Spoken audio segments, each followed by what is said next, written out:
And now, you're tuned in to RBLR, the home of Tampa Bay's Reveler Sports. Hello, everyone out there in Tampa Bay and beyond. This is James Knowles coming at you for the RBLR Sports Podcast to cover the Tampa Bay Rowdies. This is what I do every week, and I am here every week with Carlos Rueda. Carlos, how are you doing this Tuesday evening? James, I'm in my Tuesday best. Threw on a tie over my Ecuador jersey today. It's a big weekend of sports coming up, James. It's a big one. Ecuador is back. World Cup qualifiers on Friday against Brazil in Brazil. A big one. Rowdies got another game this weekend after a week off that I think came at a great time. We'll talk about that in just a minute. And another game for Ecuador against Peru next week. Non-soccer related, USF football has a game away to Alabama. If you care about college football, it's one to watch this weekend. Tampa Bay area getting represented on the big national spotlight in the world of college football. A lot of stuff going on, James. A lot of stuff. How about you? What's going on? I'm excited. Yeah, I am also excited for the international soccer. Everybody knows that I love international soccer. And the U.S. men's national team is getting together for what appears to be a rather experimental camp because we are waiting for the head coach to be confirmed. It is very likely that that will happen this week from what I've read.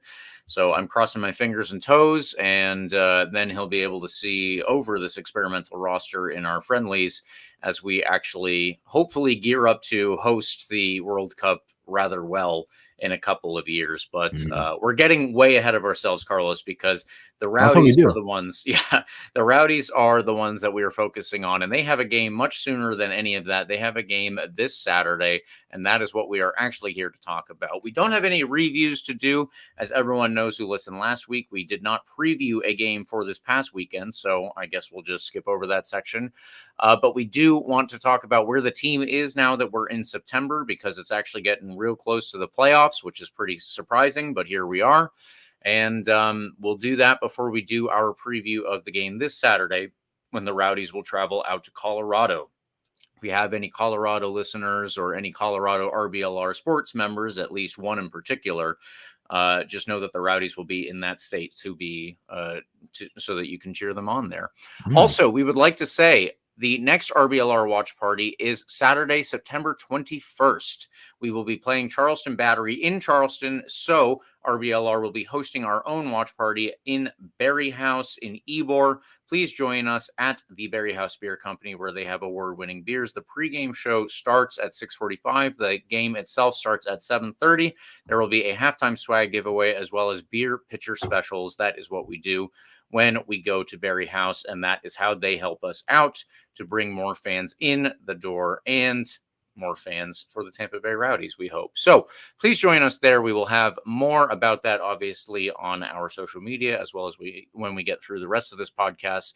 Now, let's get started with everything else. Beforehand, really quickly, just ask you to like and subscribe to us on YouTube, any major podcast platform, wherever you listen. And of course, social media, Instagram, Twitter, TikTok, Facebook, Threads, wherever you are, we are at RBLR Sports. So please check us out there as well. You can get in on the conversation, send us tweets, send us comments, send us notes, whatever you have in mind. We will take it into consideration and we will go through that. We have done that for several weeks right now, and it's actually been pretty cool. But Carlos, let's get into that, where the team is right now, and start with a standings update. Of course, James. There's nothing to review. Let's get quick. Oh my goodness, I can't speak English, James. I'm a little tired. Let's take a quick look at the table, standings around the league. Some big games were played this weekend. Obviously, the Rowdies were not amongst them, but Oakland got a 1-0 win against New Mexico United in the battle of top three teams out west, in a good one. Miami got another win, by the way. That's kind of crazy. That's only their third win on the year in 26 games. And it was against Monterey, a team that we struggled against. Take that with a grain of salt. And North Carolina FC in Louisville City, James, were in a barn burner of a game. This one finished 4-6 in favor of Louisville City. If you weren't watching that game, you missed out on a lot. There was 3 own goals, a penalty, goals from the 11th minute all the way late into the game until the 80th minute. Like, it was goals upon goals in this one. I don't know Upon- how you have 3 own goals in a game. That just doesn't Yeah. make sense to me. The Euros own leading goal scorer own goal apparently has joined us in the USL Championship. Yeah, big transfer that went under the radar for sure. The own goal making its way to the USL Championship. It's crazy. 3 own goals in one game. Louisville got the benefit of 2 of them. It's kind of crazy to think if North Carolina just doesn't score those 2 own goals, they come out with a point, 4-4 instead of 4-6. That being said, North Carolina got the benefit of one of those own goals from Louisville City's part. So that was a barn burner. Do yourself a favor and go look at those highlights. I don't know how they compacted all of 10 of those goals into 8 minutes of highlights. It's truly impressive, and I think some kudos to the USL office for doing that. That's a fun one. Go look at that game if you have a chance. Zooming out, the table doesn't change much out in our neck of the woods in the Eastern Conference. Louisville still out in first place, 56 points with 2 games in hand against Charleston, who have 53 points. The Rowdies are behind Charleston, 10 points behind to be exact, but 2 games in hand on our friends over in South Carolina. In fourth place, Detroit City is hot on our tails with 38 points, 5 points back. They played 1 extra game, and so has Rhode Island, who's right behind them, 1 point behind Detroit. Fun fact, Georgetown alum. This guy's a kid, James. This guy's literally it's insane to me. He was a freshman at Georgetown. Jack Peniotu went to New England. He's been back on loan. He's been on loan on and off at Rhode Island. Yeah. He's had a bunch of great games. Made his way back to Rhode Island now, and he has been a key contributor every time he's touched the field with Rhode Island. So keep an eye on this kid. Keep an eye on Jack Peniotu and Rhode Island, who's sneaking their way up the Eastern Conference table, very under the radar. A team that's kind of putting together some great results, sneaking up on Detroit, and is certainly in contention now for a top 4 finish in that 4th place spot. Keep an eye on them. Out west, not much movement either. New Mexico United is still in first place despite losing to Oakland with 48 points. Sacramento is on their tail with a game in hand, 7 points back with 41 points. Oakland Roots 1 point behind them. 2 games extra, actually. They played 26 games with 40 points. Again, the Dom Dwyer effect. I'm telling you, James. Turned the season around for Oakland. 4th place, Memphis 901 FC, 39 points. And Las Vegas still hanging in there. Mm-hmm. A team that nobody really thought anything of. Had that ownership change this offseason, is still kind of in the mix. Certainly for a playoff spot. Even more so, again, another team that kind of came out of nowhere for a top 4 finish potentially here. Just 1 point behind Oakland with a game in hand. 1 point behind Memphis with a game in hand. This is a fun one, James. I mean, it's shaping up to be a great battle here for some of these playoff spots with only, between 8 and 10 games to play for a variety of these teams. Keep an eye on how this league shapes up. I think a lot of the top places seem to be sort of locked in, but it's that bottom part of the playoff positions that are going to be really fascinating to keep an eye on. Some great games coming up in the next several weeks for those. Okay. More importantly, James, we have a game this weekend. We'll talk about that in a little bit here. But let's take a minute here. Instead of reviewing a game that we would usually have in this part of our podcast, let's take a minute to reflect on where we are currently. We have 9 games left, 4 of which at home, obviously, meaning 5 of those are away. I can do good math, apparently. And one of those this weekend, again, in Colorado Springs, altitude, tough game, team in pretty good form. Where do you think we are at this point in the year, James? 9 games left relative to where we might have thought we would be at this point in the year. Maybe thinking about it from where we would have. Okay, I can't speak English. Let's start over. James, at the beginning of the year, you and I had pretty high expectations. Let's put it this way. Are we living up to those with 9 games left in the season? That's a really good way to put it, because I think that anybody looking at where the Rowdies sit in the table, in the Eastern Conference, in the playoff races, all of those individual and collective pieces, I think that the Rowdies are doing pretty well. Obviously, I think that the Rowdies are doing what any of us before the season started would have expected. 3rd place is not bad. And just as you and I were going over before we actually started recording, Carlos, 3rd place, if it ended today, we would be guaranteed at least 1 home game in the playoffs. And depending on how things shake out, it could turn into more, although it would probably be unlikely because Charleston and Louisville are, of course, doing very well. And I think that they would be able to win their own home games. So that's something to keep in mind. However, you and I also know, Carlos, that there is more to it than that, because third place it's not just third place. And we're doing well in that, but I think that there are a lot of problems that you and I have noticed, and especially recently, which is, of course, not good considering the timing and considering when we're at right now in September and getting close to the playoffs that we have just been talking about. So, Carlos, there was a long time during the course of the season where we said the Rowdies have a real big problem away from home.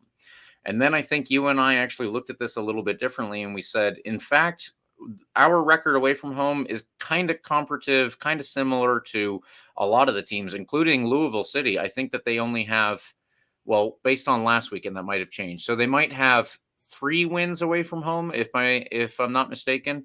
But that's certainly nothing that just stands out, blows us out of the water in that particular statistic.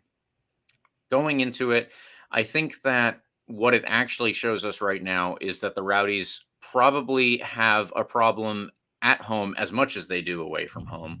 And what we're looking at right now is a team that has a lot of great pieces to it, naturally, has a lot of potential, of course, but right now we are also having quite a bit of trouble putting all of that together. In particular, our strikers have gone through a cold patch, which includes Manuel Arteaga, even though he scored in the last 2 games that the Rowdies have played. I would still say that one of those being a consolation. The other one that was assisted by Damian Rivera. That was probably a little more standout. But the one beforehand, that was in the loss to Detroit City. That was just a consolation goal, and it really didn't count for all that much, which is unfortunate, because if we'd gone on and maybe pressed for another goal in the last couple of minutes, like Birmingham Legion did against us in the Open Cup, possibly we could have at least got a point out of that one. So, yeah, there are all of these issues behind them as well.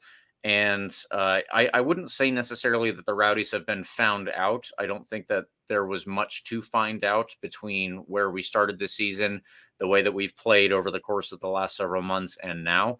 I think that any team coming in to play us recently knew what they were going to get. I just think that there is possibly a bit of an issue with the team in terms of its ability to turn good chances into actual goals. And then on the other end, unfortunately, it's actually been a bit of a problem for us defensively. Now, I think the Rowdies have had a reputation in recent years for being pretty good defensively and keeping a lot more goals out of the net than maybe they should. Jordan Farr, the last time that I spoke with him, I think after the Detroit City game, he told me that this was something that they needed to look in the mirror and they needed to take responsibility. All of those things that we hear when teams are going through tough patches. But we're going to see this weekend whether or not all of that actually came to fruition, of course, and you and I would hope that it does. But if the problems defensively do not work themselves out, we do hope that that is the case. But if those continue to pop up, you and I have noted that Freddie Kleeman has had some tough games. Zane Bubb has come on recently for more spot minutes, and we're actually not seeing as much of him as we might have expected based off of what we said recently. Mm-hmm. Aaron Guillen went down with an injury before this past weekend, which was a bye week for us. Does he come back, and is he available? Jordan Doherty also went down with an injury. Does he come back, and is he available? These are big questions. Jordan Doherty and Aaron Guillen are extremely important defenders. They're also some of the best defenders, I would say, in this whole league. Whether or not Freddie Kleeman continues to stay in the starting role probably depends on what the coaching staff is seeing out of Zane Bubb in training. It's unfortunate, of course, that Forrest Lasso has his ACL tear, but we're not going to see him again in 2024. So these are the players that we have unless we go and get any more loanees. And I've just noticed that the roster cutoff date where we have to freeze it, and that is the end. That is what we have.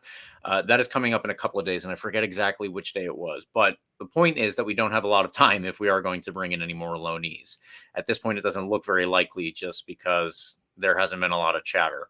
Although Ryan Spalding, I guess that kind of came out of nowhere as far as you and I are aware. That was a pretty big one.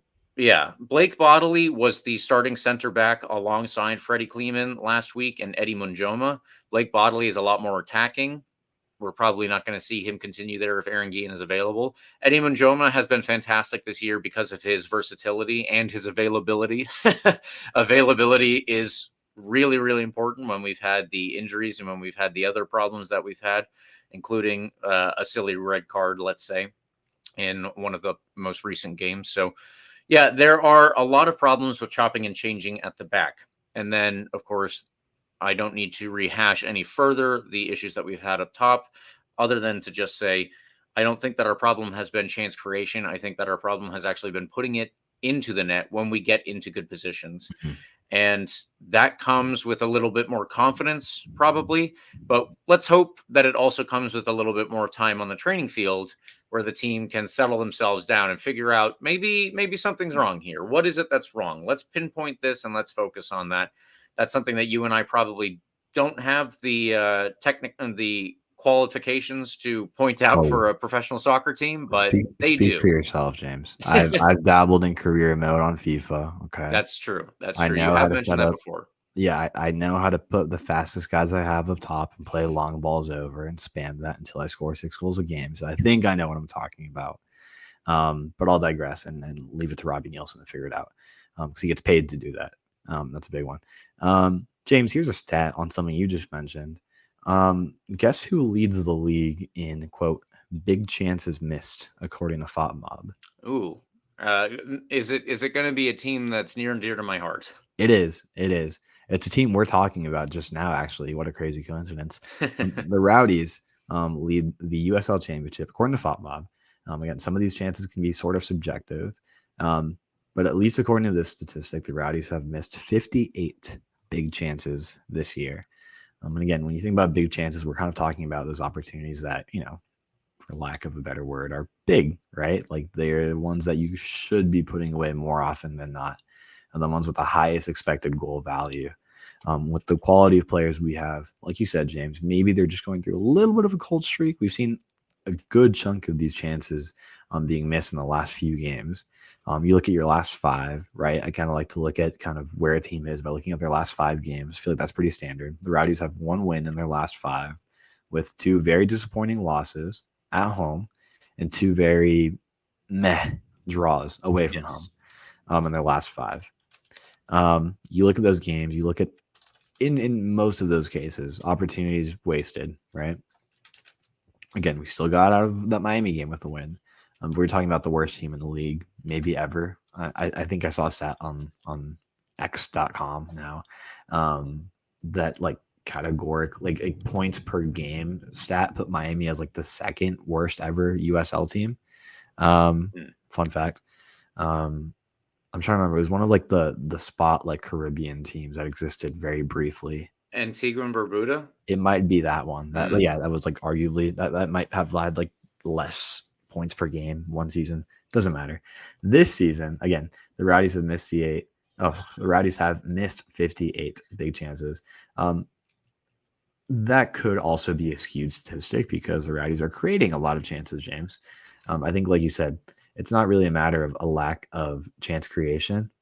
We've seen plenty of opportunities go wide, hit the post, and whatnot.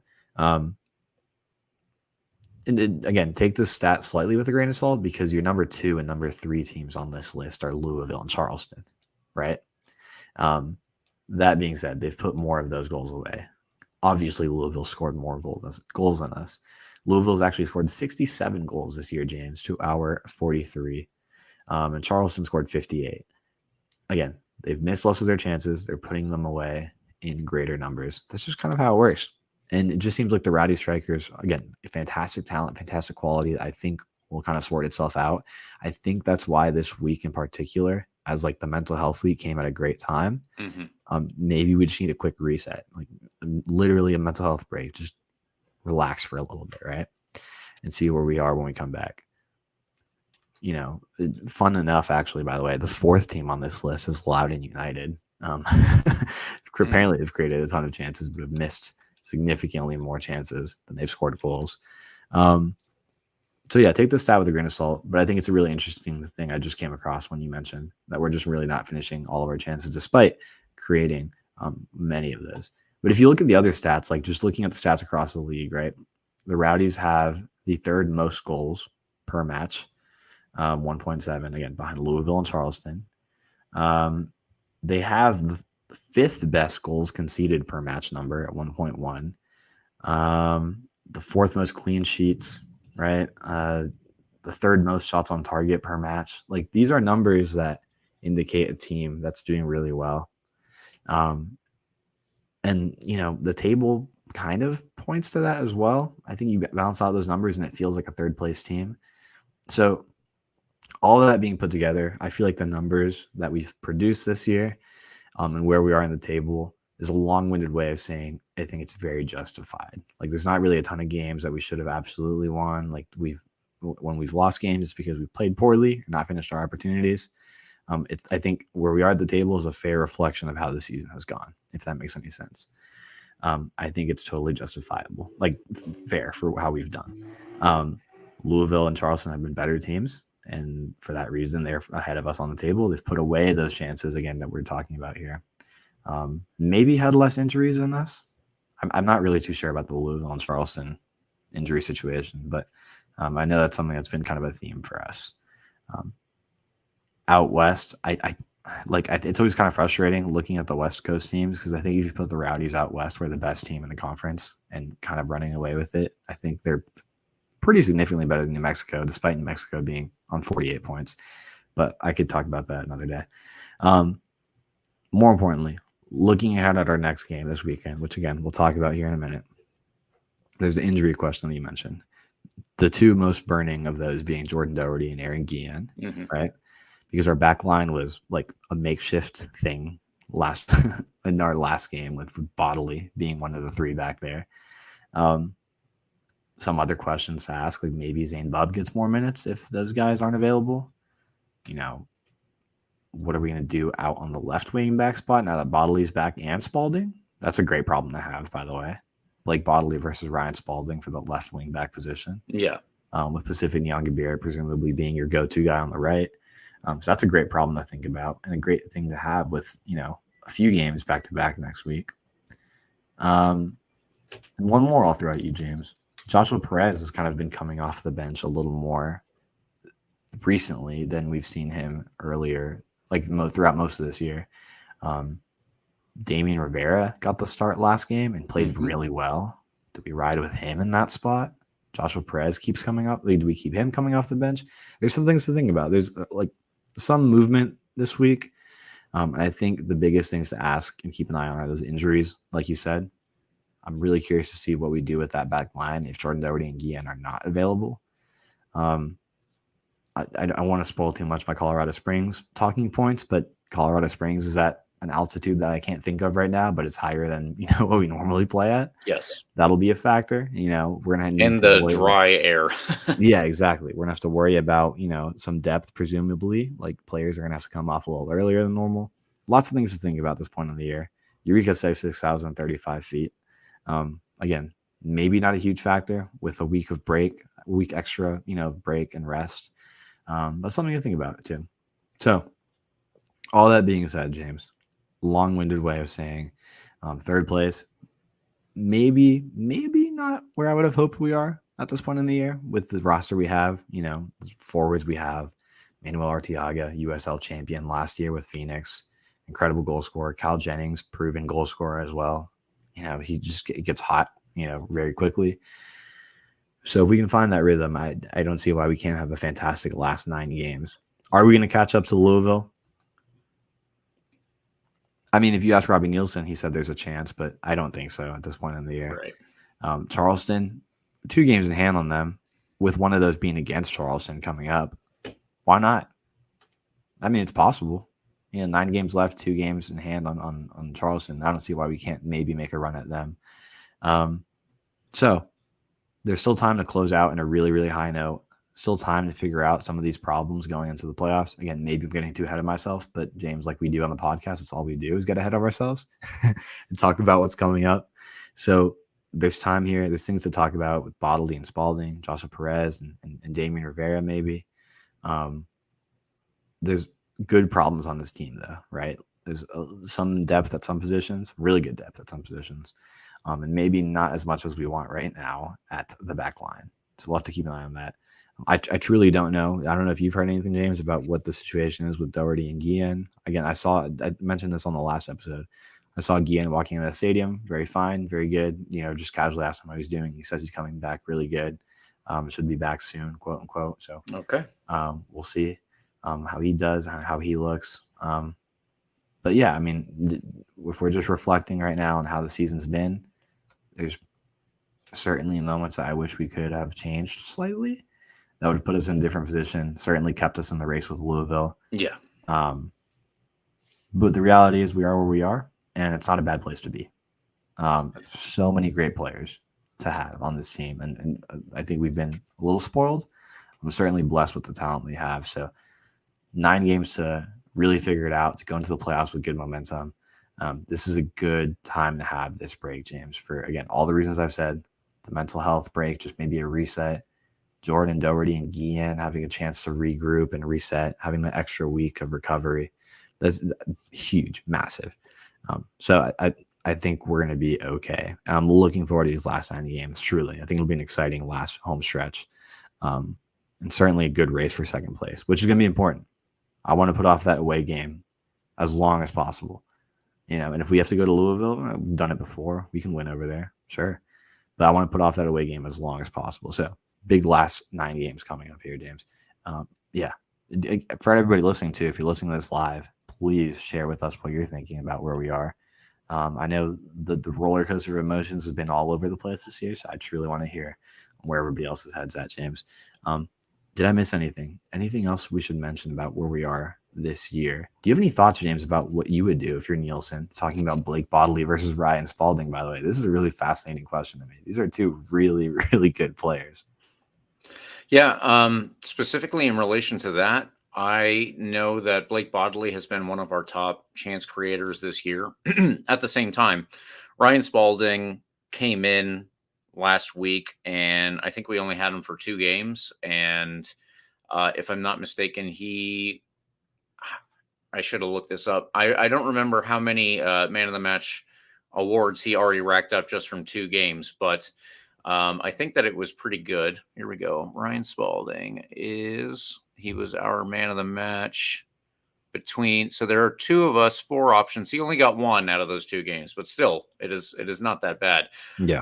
And if I'm not mistaken, he was my best player in the Detroit City losing effort. So you have to imagine the one against Miami. Obviously that was a different game because they are, without trying to be rude to anyone, they're just not a good team. They're just not a good team. So, it's hard to go based off of that, but I would say that right now, just in my mind, Ryan Spalding has the upper hand. We will see obviously how it turns out and how it goes from there. Probably this weekend, but yeah, I would lean on him first if it were up to me. And Blake Bodley also can play. We have seen him play as a central midfielder. So I don't know if back line guy, apparently.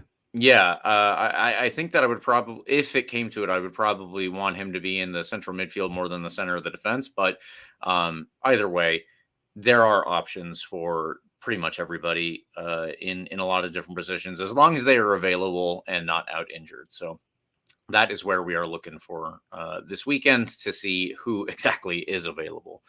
All right. Well, with all that out of the way, I do want to highlight one more time today that RBLR's next watch party is Saturday, September 21st. It starts at 6:45 for a game versus Charleston Battery, which is at 7:30. Please join us at Berry House Beer Company off the Ybor Strip. There are award-winning beers there, literally award-winning beers.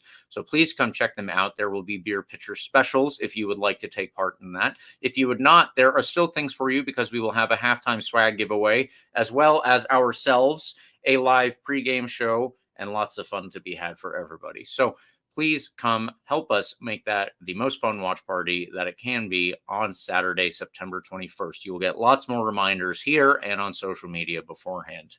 Don't forget about it. All right, Carlos. Now we have to talk about the game coming up this Saturday against Colorado Springs. Take it away. By the way, just looking up and reflecting on Antigua Barracuda as a soccer club, what a sick name, Antigua Barracuda FC. Yeah. God, sorry, I feel like that needs more attention. They existed from 2011 to 2013. Oh man, what a period of time that was in lower division soccer. Anyway, I kind of wish that it was still around, but I imagine that it was very expensive. Yeah, Puerto Rico FC was another fun one that was stuck around. Oh, same, probably an expensive one too. Okay, James. More importantly, rest in peace to our fallen lower division soccer clubs. I hope they're doing well up in lower division soccer heaven. A team that is still around, Colorado Springs. We're playing them this weekend, Saturday at 9 p.m. Eastern Standard Time, the best of the time zones. We're going out to Colorado Springs, Colorado, a beautiful, beautiful, beautiful place. By all accounts. I'm really sad I haven't had a chance to get out there for the game. I'm excited for this one. I hope to get out there one day for the away game over there. This is a team in pretty good form, James. They're 6th out west with 38 points from 26 games. They are behind Memphis and Las Vegas. Again, their recent form is getting better. They did win their 2 games last week. But before that, they certainly have had a mixed bag of results. 2 wins in their last 5. That includes 2 losses to New Mexico, 1 loss against Mexico United, 1 loss to North Carolina, and a 2-2 draw against Pittsburgh. This is a really fascinating team, James. It started off the year winless for several games. I'm trying to remember how many that was. And then came back and wrung out like 7 or 8 unbeaten to put them back in the mix. Again, now certainly for the playoffs. Battling for higher positions in the playoff standings out west. It's a really interesting team with one of my favorite players in the entire league that I'll mention in a second. They usually prefer to play in a 4-2-3-1 with Christian Herrera in net. In front of him, you'll have Koa Santos, Matt Mahoney, Valentes Pierre, and Matt Real. They will sit behind Speedy Williams, a fantastic, fantastic player in this league, and someone else, probably, possibly, hopefully, Aiden Rocha. Georgetown legend, fantastic central midfielder. Oh, love this kid. One of the best people I've ever met playing professional soccer. They have their 3 switched, but we could see Zach Zandy, Jonas Fjellberg, and possibly Yosuke Henya or Tyreek McGee. Also, by the way, they're moving this around. They sold Malik Foster very recently. Great stats, by the way. Ronaldo Damas is likely to start up top. He has 11 goals and 1 assist. Solid numbers for Ronaldo, who apparently plays for Colorado Springs. Again, 11 goals and 1 assist at this point in the year. Hanya and Fjellberg have 3 goals this year. Zandy has 4 assists, and he leads in chance is created with Santos, Williams, and my GOAT, Aiden Rocha. This will be a good game to make up some points on the road, James. This is a team that I think we can beat. Playing in altitude, albeit it's not like a huge difference at 6,000 feet, but it's certainly going to be noticeable, and I think it'll take a toll on some of our players. We'll see. I think the rest week here that we just had will be really, really helpful to go out and play in Colorado, having been able to take the extra week of recovery. So I think all things considered, this game is just about as good as it can be for us situationally outside of the game itself. I think we're coming in with as great a context as we can. Again, extra week of rest, extra week of recovery for the injuries. This is a huge, huge, huge opportunity to start bouncing back and really head into this last part of the game with a win in Colorado Springs. Fantastic game. I think it's going to be a good one. Again, Aiden Rocha is one of my favorite people in this league. Obviously, he was a classmate of mine at Georgetown, and a fantastic, fantastic defensive midfielder. He can move the ball so well. He's got so much talent. He can kind of boss that central midfield with Devin Williams, Speedy Williams himself. That's a really good dynamic too they have in the central midfield. It's going to be really interesting to see. I haven't actually watched a lot of their games, but Speedy Williams and Aiden Rocha together in the central midfield is fascinating stuff. And I think it could be a real challenge for the Rowdies to break that down. So we'll have to keep an eye on that. I think we're going to play a lot of balls out wide, James. It's going to be hard to kind of run it through the middle against this team. Colorado Springs is a good enough team to kind of like establish themselves early on. They're going to want to come out and attack at home. This won't be a team that sits back. Based on the little bit I know about Colorado Springs, this won't be a team that sits back, especially playing at home. You have had a lot of games where we play teams that kind of feel like they need to play on the counterattack against us. I don't think this will be one of them, James. And I think that benefits us, truly. I think we struggle when we play teams that kind of sit back and absorb pressure. A more open, free-flowing game will be obviously more entertaining, but more importantly, better for the Rowdies' play style. And hopefully we can keep up with the pace of these young guys that Colorado Springs has. In the altitude, I think will be good.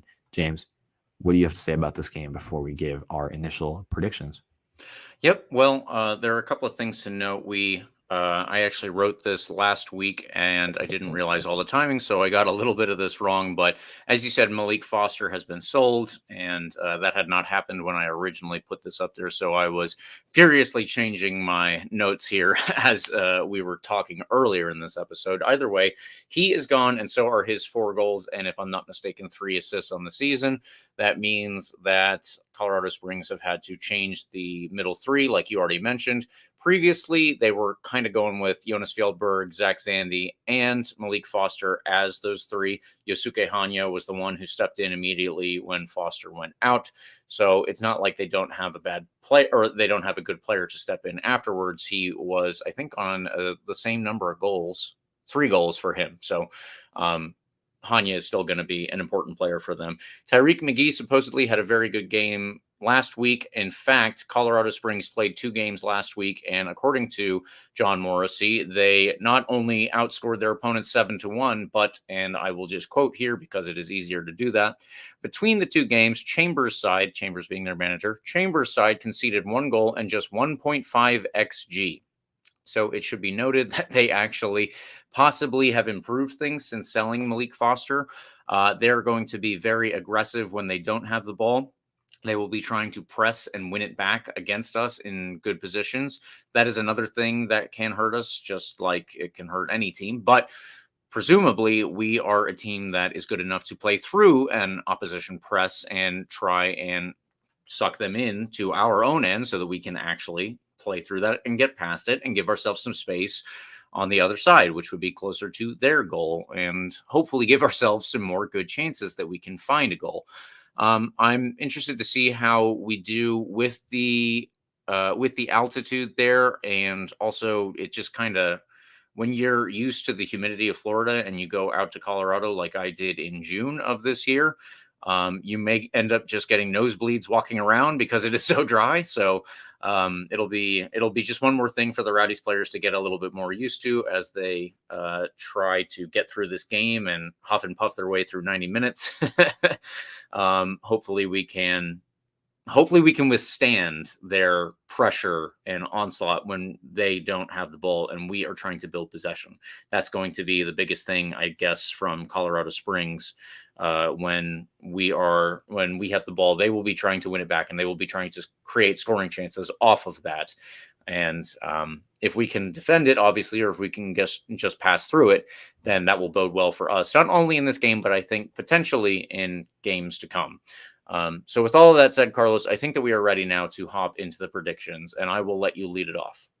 Yeah, I think it's going to be a good game, James. It's going to be a fun one. I think it'll be pretty open. I do think we have the better squad, player for player.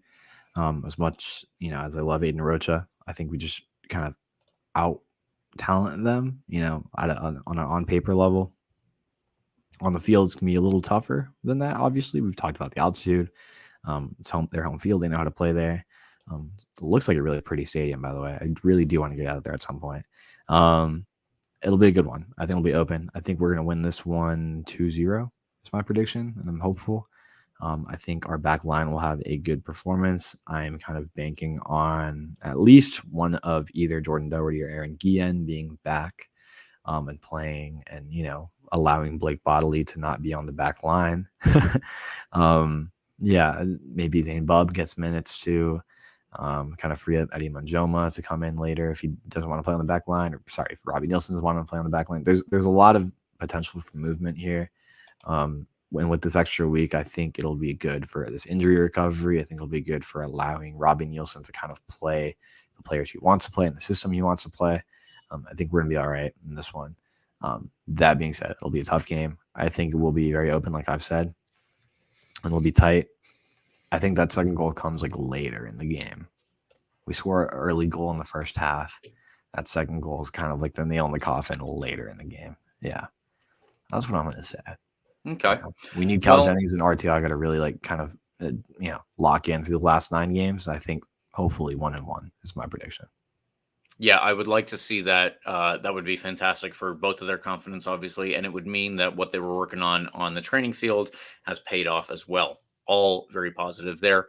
Eureka has also joined you in predicting a win, a 2-1 win to be specific, although I am ever the downer in choosing a 1-1 draw. I still think that a point would be good here, considering, but Carlos has given me the 2 thumbs down. So I will just leave it there and say, if you've got any predictions, please let us know. I will turn it over real quick to one Instagram comment from Gym Class Hero on Instagram. What's up, boys? Great show as always. Do you think we're better at goalie this year than previous years? This also plays into our discussion before, where we were leading into how we are looking before the playoffs start. And I think that, I think that this is kind of up in the air. I think that Jordan Farr has a lot of positive traits. For one thing, he's very good with his feet, and that's something that the team has emphasized.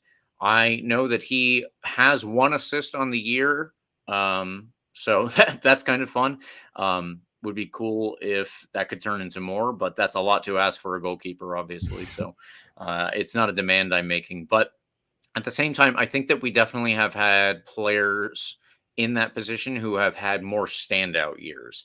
One that immediately stands out to me, and perhaps I'm remembering this wrong just because of how crazy the season went and how crazily everything went that year. But to me, I remember Evan Loro as something of a brick wall in net, and I would like a little bit more brick wall ishness.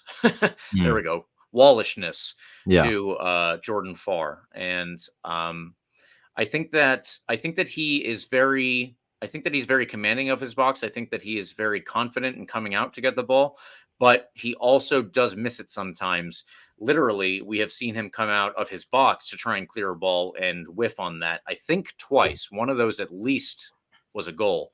But either way, that's something that I would like to see improved as we go.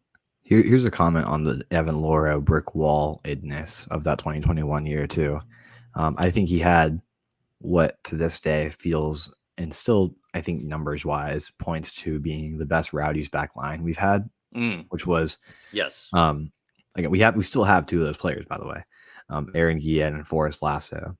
But the third one was Jordan Scarlett, who seemed to kind of have a bit of a fall off after he left the Rowdies. And kind of jumped around teams. I know he was at Louisville. I don't really know where he is now, honestly. Hartford. Aaron Guillen, Jordan Scarlett, and Forrest Lasso. That back 3 was a 3 that had this is probably the most important thing right here I'm about to say. Very little in the injury department for those back 3. It was consistent, like almost the entire year. Forrest Lasso, Jordan Scarlett, and Aaron Guillen. With a midfield that supported them really well defensively, and Jordan Doherty and Lawrence White. I mean, that was an impenetrable like back 3 with 2 incredible defensive midfielders in front of them. Jordan Doherty, again, now we've seen him more play on the back line, but when he was in that central midfield with Lawrence White next to him or interchanging, it was really hard for an opponent to break them down. So Evan Loro had all those guys in front of him before the attacker even got to Evan Loro, right? And then on top of that, Evan Loro was a fantastic goalie. So that's why I think that Evan Loro 2021 year had that sort of impenetrable aspect to it, because that back line just played out of their mind as well. And Jordan Scarlett was certainly the unsung hero of that 3. He had a fantastic year as well, like really, really great year that year, I remember. And it was really sad to see him go because I felt like he had more left for this team. But yeah, I think the Rowdies, just circle back to the comment itself, I think the Rowdies have had a lot of great goalies in the last several years. CJ Cochran had a great run with the Rowdies. Yeah. Evan Loro, maybe the most memorable. We have had Connor Sparrow come in here and play a fantastic season last year. Obviously, you have Jordan Farr now. Am I missing one? Rico Rosarena had a couple games, and even like Phil Breno when he's come in has had memorable moments, right? Like that Yes, he penalty kill, has. right? So I think we've been really blessed in terms of the goalie department. To this day, I have nightmares about the Evan Loro, like torn ACL celebration. Man, like, oh, who knows what could have happened if he stuck around and was able to be injury free for that championship game against Orange County. So that being said, Jordan Farr, I think is punch for punch, like up there with all of those goalies I just mentioned, talent wise. By the way, he might, like, honestly, like in terms of his toolkit and like his reputation coming into this year, he might be up there in terms of maybe the best. I don't know if that's a hot take. Like, he truly has an incredible talent level that I think I could say is maybe the number one out of all those goalies I just listed. That being said, he's had some like kind of like goofball moments this year. Maybe some moments where he's a lot of position uncharacteristically. So maybe this year he's just not had the year that maybe we would have expected from him in terms of incredible highlight reel saves and just consistency. But I do think he's like up there in terms of the best goalies we've had in the last few years. But again, we've been really lucky in that department. So I think it's pretty hard to point to. But yeah, man, that Evan Laura 2021 back line that they had going on was incredible stuff. Incredible. And it's really interesting that we still have two of those back line guys. But the injuries and the injuries more than anything is what's messed up the consistency that I think would help a guy like Jordan Farr to have a year that maybe we would be talking about a lot better, Yeah. Yeah. I don't know.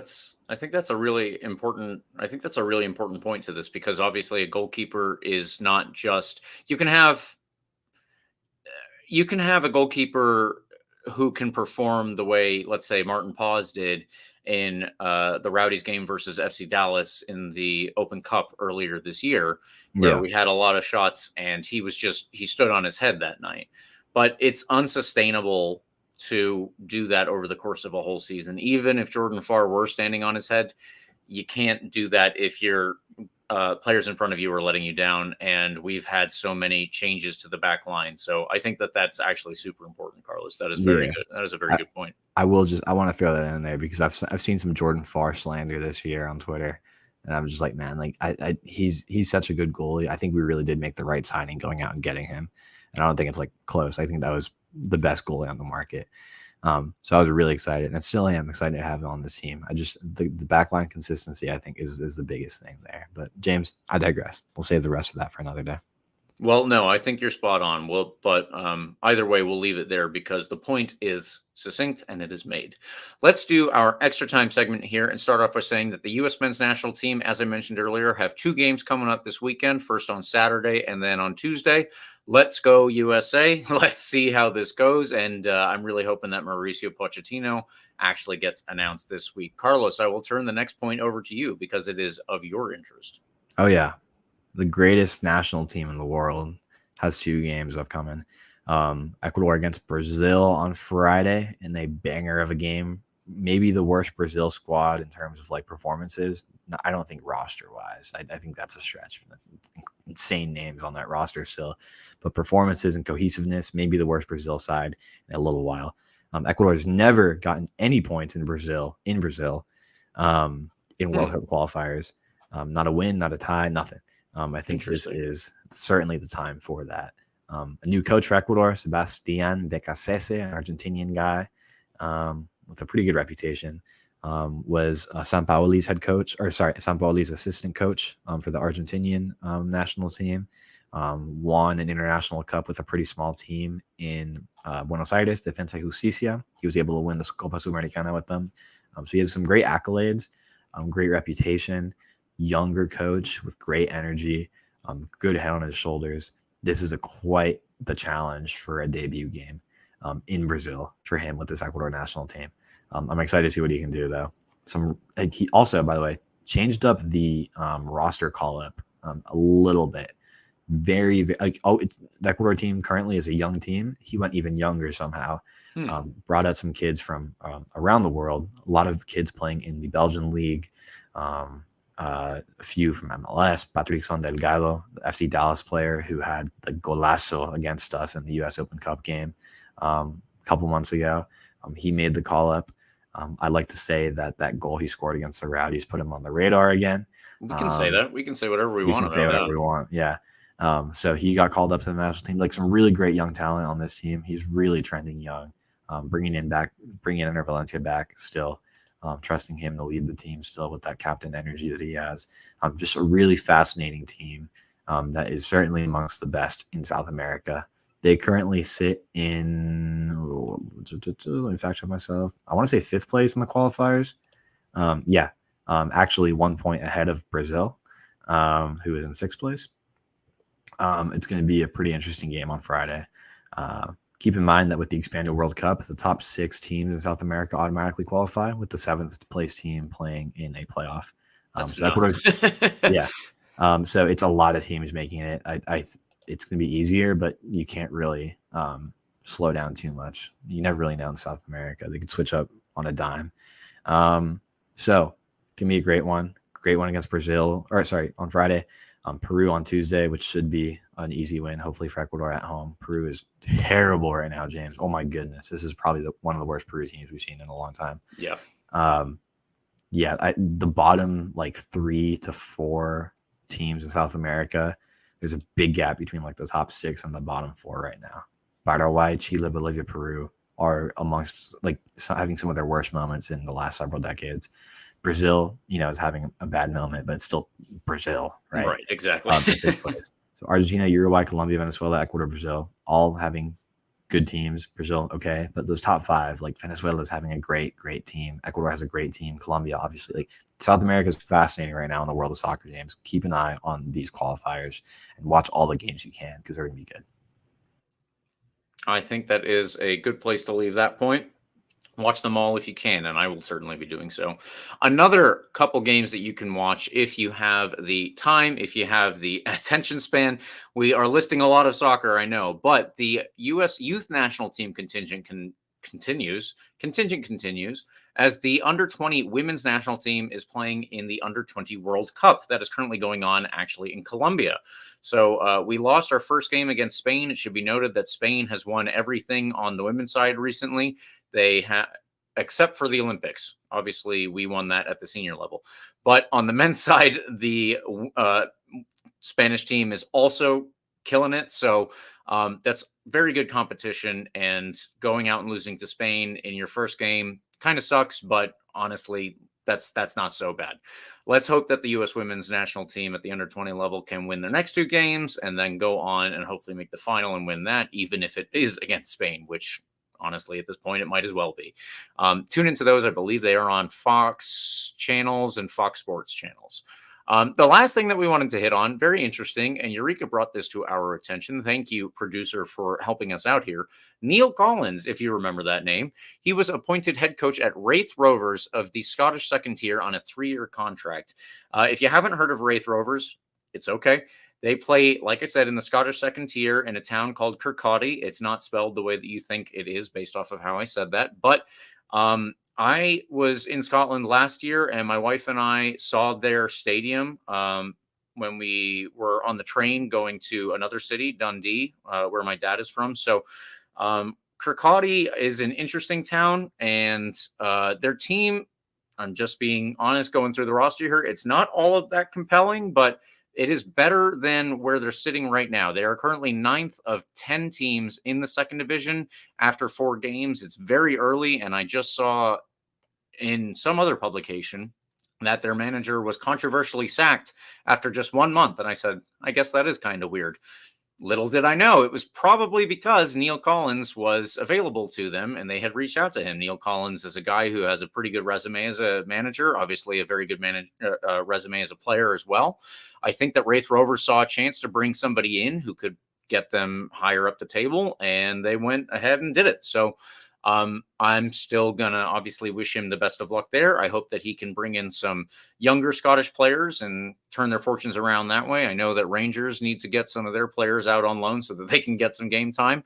But that's enough of a Scottish soccer jaunt for now. Good luck to Neil Collins and Raith Rovers in the 24-25 season. Carlos, are we missing anything? Is there anything else that we need to cover? Not that I can think of. All right, there we go. Being my new team in Scotland. There we go. But thank you, listeners, for tuning in. We appreciate when you do. And sometimes you even get a little bit more than you ask for, like a little bit of a Scottish soccer lesson. Please follow RBLR Sports on Instagram, Twitter, TikTok, Facebook, Threads, anywhere you are. We are at RBLR Sports. I'm mostly on Twitter at RBLR James K. If you have any interest in following me, Carlos, what about you? At Carlos GPA Town on Twitter, where I will ruthlessly make fun of Barnsley FC every time they lose a game. That's all I'm going to do on Twitter, as well as pushing USF propaganda this weekend when they beat Alabama. It's going to be a great time. Come join me at Carlos GPA Town on Twitter. You heard it here first, folks. And of course, please like and subscribe to our podcast. You can get the full experience on YouTube. We are also on Spotify, the iHeartRadio app, Apple, and Google Podcasts. Basically, anywhere you are, we are too. Whether that be podcasts, social media, whatever, we are there. So please join us. Now, for another game coming up away from home, come on, you Rowdies.